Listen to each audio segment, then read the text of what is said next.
Fala, meu povo, tudo bem? Eu sou o professor Renato Amigo, seu professor de Química. É com muito prazer que eu te convido hoje para assistir mais um vídeo aqui no nosso bloco 4, o bloco das dicas do amigo, onde no vídeo de hoje eu vou falar um pouquinho sobre os aspectos gerais aí da prova da Unesp, prova que ocorre aqui no estado de São Paulo no dia 15 de novembro, agora no feriadão na sexta-feira, tá certo? Então hoje a gente vai falar um pouquinho sobre essa prova que vem aí na sequência do Enem, né? Tivemos aí 2 semanas com o Enem, dia 3 e dia 10, e vem um pouquinho antes da prova da Unicamp, que ocorre agora no dia 17 de novembro, um domingão. Então vamos falar um pouquinho aí sobre os aspectos gerais dessa prova. Bom, primeiro o que é a Unesp, né? Universidade Estadual Paulista.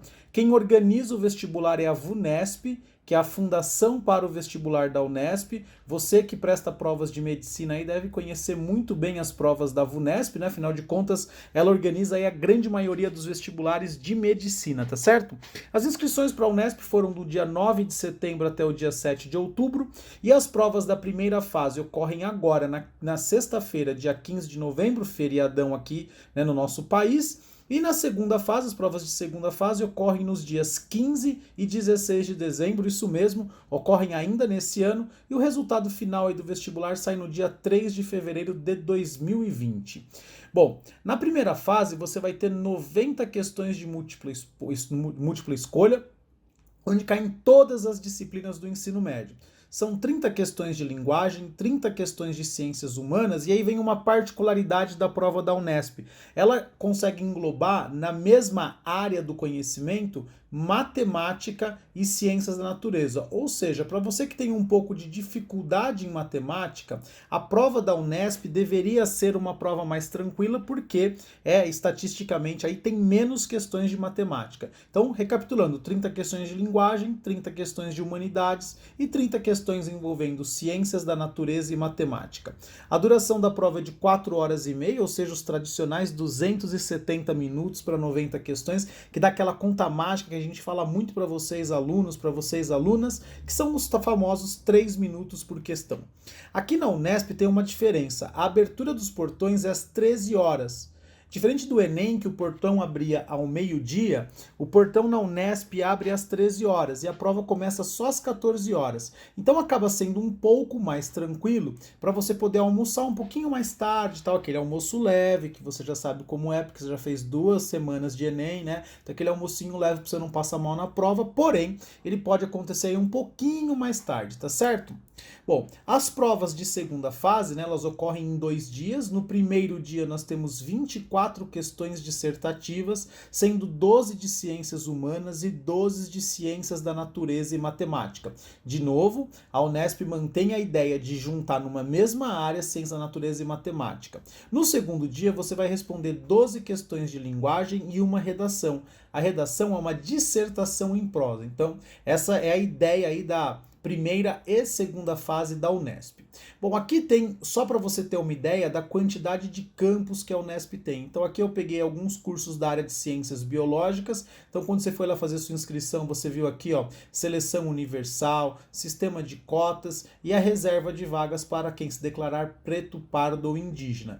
Então é legal você sempre estar esperto aqui, porque é por aqui que você vai se basear nas suas chamadas, no curso que você quer. Por exemplo, eu quero ciências biológicas. Tá, puta, aqui bacharelado em Ilha Solteira tem 25 vagas para ampla concorrência. Em Assis eu tenho 20 vagas. Então isso tem que ter algum significado para você, uma vez que todos os campos da Unesp aí tem muita qualidade, tá certo? Aqui a gente pega vários cursos de ciência da computação, então a gente tem integral em Bauru, integral em São José do Rio Preto, integral em Rio Claro. Olha só, em Bauru e em Rio Claro tem 15 vagas para ampla concorrência, em São José do Rio Preto tem 17. Então é bastante importante você estar sempre esperto com isso quando você faz, né, a sua inscrição aí nos vestibulares, tá? Aqui para fechar essa nossa ideia, alguns cursos da área de humanidades, tem administração noturno em Jaboticabal, noturno em Tupã, a gente tem administração pública noturno em Araraquara, então a gente tem muitos campos, aí, muitas opções para vocês aí na Unesp, tá certo? Falando agora um pouquinho do nosso métier, que é a prova de Química da Unesp, a gente pode dizer que na Unesp as questões apresentam enunciados claros e geralmente são enunciados mais curtos, tá? A prova de química tem em torno de 7 a 8 questões, então daquelas 30 questões, mais ou menos 7 a 8 questões são questões de química, e os principais assuntos aí cobrados na Unesp é o assunto interações intermoleculares, cálculos químicos, e aí envolve cálculo de concentração e cálculo estequiométrico, radioatividade, cai bastante na Unesp, reações inorgânicas, né, muita reação de precipitação e reações de óxido-redução, e a química orgânica básica também é bastante cobrada, é bastante lembrada aí nas provas da Unesp, tá certo? Aqui eu vou pegar alguns exemplos de questões que vão falar exatamente desses conteúdos que eu acabei de colocar para vocês. Então aqui na questão 63 da prova do ano passado, se não me falha a memória, está dizendo aqui, a proteína transmembrana de um macrófago apresenta aminoácidos constituídos pelos radicais polares R1 e R2, presentes em 2 dos aminoácidos indicados pelas fórmulas estruturais presentes na figura. Então ele te deu 3 aminoácidos, a alanina, a serina e o aspartato. Se você olhar aqui a alanina, ela tem uma cadeia, a cadeia lateral é apolar. Se você olhar para a serina, a cadeia lateral é polar e faz ligação de hidrogênio. E se você olhar para o aspartato, a cadeia lateral é polar e não faz ligação de hidrogênio. Aí ele fala assim, olha, um antígeno fora do macrófago liga-se a um dos radicais por interação de polo permanente. Uma enzima produzida no citosol do macrófago interage com outro radical por ligação de hidrogênio. Os radicais R1 e R2 constituem respectivamente os aminoácidos. Então aqui eu já dei a dica para você resolver a questão, né? Você vai olhar para as interações. A alanina apresenta dipolo induzido, a serina ligação de hidrogênio e o aspartato dipolo permanente. Então o que a gente sabe? A gente sabe então que a alternativa que corresponde ao dipolo permanente é o aspartato e a ligação de hidrogênio é a serina. Então a alternativa correta, a alternativa B, aspartato e serina nesta questão, beleza? Passando aí para a questão 75, a questão manda considerar a fórmula estrutural do ácido ascórbico e pede para que você fale o seguinte, olha, um comprimido efervescente contendo 1 grama de vitamina C foi dissolvido em água de modo a obter-se 200 ml de solução. A concentração de ácido ascórbico na solução líquida é aproximadamente. Então, apareceu aqui o aproximadamente, você já tem que saber que não vai dar um valor exato. Bom, se eu tenho 1 grama de vitamina C, a primeira ideia é calcular quantos mol tem dentro desse 1 grama. Então, se 1 mol tem 176 gramas, porque eu vi aqui a fórmula molecular da vitamina C, tá bom? Ela tem 176 gramas. 1 grama vai ter 5,7 vezes 10 a menos 3 mol. Tá, eu já consegui transformar massa em mol. Agora falta eu pegar esses 200 ml e passar para 1 litro, uma vez que a concentração indicada aqui está em mol por litro. Então eu sei que eu tenho 5,7 vezes 10 a menos 3 mol em 200 ml. Se eu tivesse 1000 ml, ou seja, se eu tivesse 1 litro, eu teria o equivalente a 0,03 mol, o que dá para mim a alternativa E de escola, 0,03 mol por litro, beleza? A próxima questão aqui é uma questão que envolve cálculo estequiométrico, é uma questão muito interessante porque envolve gráfico em cálculo estequiométrico. Então tá lá, ó. Bicarbonato de sódio sólido aquecido se decompõe produzindo carbonato de sódio sólido, além de água e dióxido de carbono gasoso. O gráfico mostra os resultados de um experimento em que foram determinadas as massas de carbonato de sódio sólido obtidas pela decomposição de diferentes massas de bicarbonato de sódio. Então aqui eu tenho no eixo Y carbonato de sódio e aqui no eixo X eu tenho bicarbonato de sódio. Tá? Então aqui está a evolução das massas, então à medida que eu tenho uma massa maior de carbonato, eu vou ter uma massa maior de bicarbonato também. Os dados do gráfico permitem concluir que as massas de carbonato de sódio e bicarbonato de sódio nessa reação estão relacionadas pela equação massa de carbonato de sódio é igual a uma constante vezes a massa de bicarbonato de sódio, e que o valor aproximado de K é... Então, na verdade, o que a gente faz aqui é pegar 2 pontos, eu peguei o ponto a massa 40 de carbonato de sódio, essa massa equivale aqui no gráfico a 60 gramas de bicarbonato de sódio, substitui os valores aqui na fórmula, 40 igual a K vezes 60, K isolado aí dá 40 dividido por 60, que dá um valor igual a 0,7. Na verdade dá 0,6666 e a gente arredonda para 0,7. Então esse é um exercício de cálculo estequiométrico, mas que a gente vai interpretar um gráfico para resolver. Então bastante bacana esse tipo de exercício aqui, é muito comum de você encontrar exercícios desse tipo na prova da Unesp. Aqui, a questão 74 é a questão, né, da prova de 2018, se eu não me engano, é uma questão que fala sobre radioatividade. Então ele fala o seguinte, ó, no que diz respeito aos ciclos de combustíveis nucleares empregados nos reatores, a expressão fértil refere-se ao material que produz um nuclídeo físsil após captura de nêutron, sendo que a expressão físsil refere-se ao material cuja captura de nêutron é seguida de fissão nuclear. Então fértil, quando recebe um nêutron, vira um nuclídeo físsil. Físsil é quando ele recebe um nêutron e sofre a fissão nuclear. Assim, o nuclídeo tório-232 é considerado fértil, pois produz nuclídeo físsil pela sequência de reações nucleares. Então, olha aqui, ó, o tório pega um nêutron, continua sendo um tório, porque nêutron é só só tem uma unidade de massa, não vai mudar o número atômico. E aí o tório-233 decai para protactino, liberando uma partícula beta. O protactino decai para um nuclídeo físsil, liberando outra partícula beta. Lembra, o que é uma partícula beta? É quando um nêutron dentro do núcleo do átomo se transforma em um próton. Então a gente tem que lembrar do quê?